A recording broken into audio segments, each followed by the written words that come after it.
سلام. ابتدا به نحوه عملکرد آن در زبان مادری خود گوش دهید. من میپزم. شما آشپزی میکنید. آشپزی میکنه.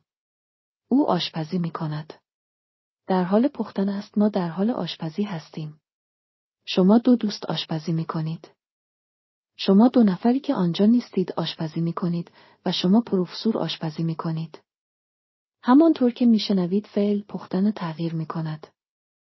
وقتی میگویید من فعل آشپزی با زمانی که او میگویید متفاوت به نظر میرسد. درست در زبان آلمانی دقیقاً همینطور است. شما در حال شنیدن آن از همکار من هستید. Das heißt, ich trinke, du trinkst. Wenn du ich sagst, dann ist die Endung e. Wenn du sagst, dann ist die Endung st. Das muss man lernen. Ich gehe. Du gehst. Ich koche.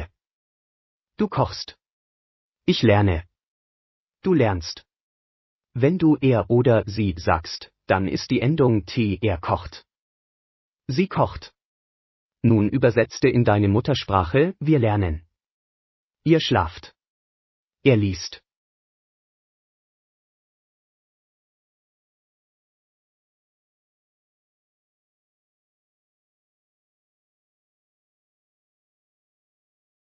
ما یاد میگیریم.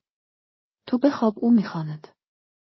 پس تو گوش کن، فعل دوباره تغییر میکند، ولی چرا؟ زیرا هر ضمیری پایانی دارد. من پایانی متفاوت از تو دارم، شما پایانی متفاوت از او دارید. و بعد کجا شما باید این پایانها و این ضمایر را یاد بگیرید. می توانید تمرینها را در کتاب خود یا در توضیحات این ویدیو بیابید. Wir sagen. Ich koche.